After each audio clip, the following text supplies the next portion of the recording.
Hello everyone! Time check is mag-aalas 6 na ng gabi. Ayan, ang kalagayan. Malamig, pero carry bells lang. Kapag nakabike, hangin. Nalaglag yung gloves ko. Ngayon, hindi naman siya mahangin. May konting lamig, pero carry lang. Halika be. Alam nyo na kung saan kami pupunta. Saan tayo pupunta? Rema. Sa Rema. Bibili kami ng banana and apple. Bilis be, may sasakyan. May sasakyan nga, hintayin mo. Wait, come. Liliko yan. Oh. Hindi mo naman alam kung pupunta dito or Hindi, nakaka-signal siya. Kami ay mag-grocery. Alam nyo guys, chika lang. Simula ng 2026, sobrang nagmahal na yung mga bilihin dito.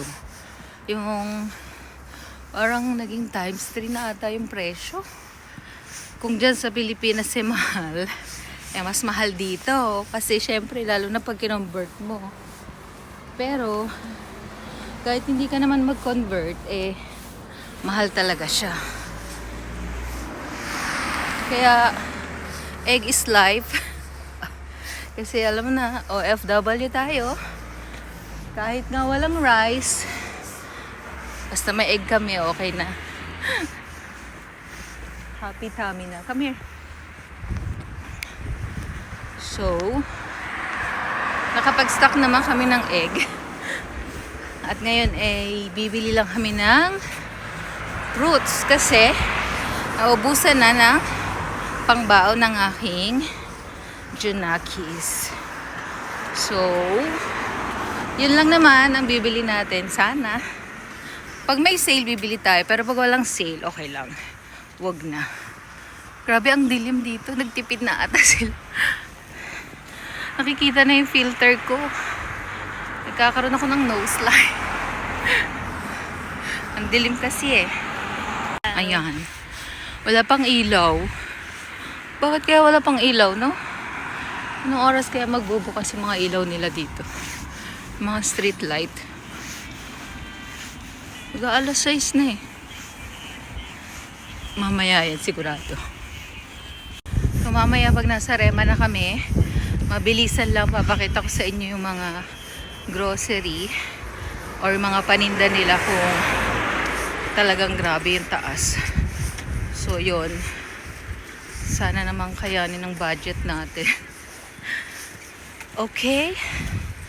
So, see ya later! Bye! Hello! So, nandito na kami sa loob ng Rema. At medyo mahal na nga siya kasi itong binibili kong chicken. 40 na siya ngayon. Dati nasa 30 plus lang. At, ayan. Ito na lang yung mga nabili ko na medyo mura pa at kaya sa budget. Ayan, lang nabibili dito. Ayan yung mga pizza, ang mahal na rin. Talagang di na natin kailangan bilhin yan kasi bukod sa kailangan natin mag-diet, pati ang bulsa. Ayan, mga palaman. Ayan. Parang pinakamababa na ata, mga 15. Dati kapag nag-sale yung mga yan, 5. Ngayon, 15. So, ayan guys. Ito, dalawang klase ng tofu. May kumagat. May kumagat. Joke lang. Pero, hindi muna tayo. Meron pa tayo stock kasi doon. So, doon muna tayo. Alam nyo ba guys, dito sa Denmark, kapag merong green na ganyan, ayan, yan yung mga binibili namin. Kasi mas, siya, mababa yung parang fat niya or pwede siya sa mga nagda-diet, ganon. Pepperoni. Ayoko niyan. Basta may ibig sabihin siya. I-search ko muna. Ang alam ko lang, basta pwede siya sa mga nagda-diet. Ay gusto yung mga less. Ayaw niya ng matataba. Ayaw niya ng mga makarbo, macalories. Yan. Guys, Ayan, kapag tinatamad naman kayong bumili ng mga McDonald's. sa McDo, Free ayan, McDo, guys, oh. meron na dito. Wow. Burger, burger. instant burger. Mga smoke. Ay, ito masarap yan, kaya lang pas muna tayo ngayon sa mga ganyan meat. Let's go na. Yan, wala masyadong nag-grocery kasi ewan ko, malapit naman na yung sahod pero ewan ko sa kanila. Siguro mag-grocery itong mga to. Ano, kapag sahod na. Sa weekend sigurado. Ito nga pala guys, yung tinutukoy ko sa inyo. Yan. Oh, translate nyo na lang. Dito na mawalang cream, yung Nestle cream. Yan ang ginagamit ko, lactose-free na cream. Ito naman yung hindi lactose-free. Ang milk ni Alessia, ayan. Meron pa. May dalawa pa dun. Sige, kuha ka lang isa. Yan. Sugar free. Gusto niya yung mini milk para hindi masyadong matamis. Ito kasi sobrang tamis. Ito naman light lang. Ito mini lang. Tara. So, ayan. Pauwi na kami. Magbabayad muna pala kami sa cashier. Ayan, wala masyadong pila. Let's go na. No, bawal muna mag-candy. Pipila na tayo. Wala masyadong ano.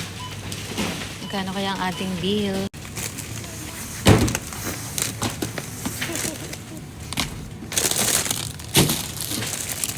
So, mamaya na lang papakita ko kung magkano yung bill namin. Ha? Bye! So, tapos na kami. Isang bag. Magkano yung bill natin? I have no clue. Tingnan mo. Where? It's 253 something. Yan. So, i-convert nyo yan sa Pilipinas kung magkano yun. 253 kroner. At ito ang nabili namin. At madilim na. So, magbababay na kami guys. Bye. So, ayan ang aming bill. 253.38 kroner. At ayan ang lotohan. Kaya mo na kaya tayo ng loto. Baka tayo manalo. Okay guys, so uwi na kami. Doon ang aming bahay. Like and Madilim na kasi subscribe. doon, kaya magbababay na kami dito. So, don't forget to like and subscribe. Bye!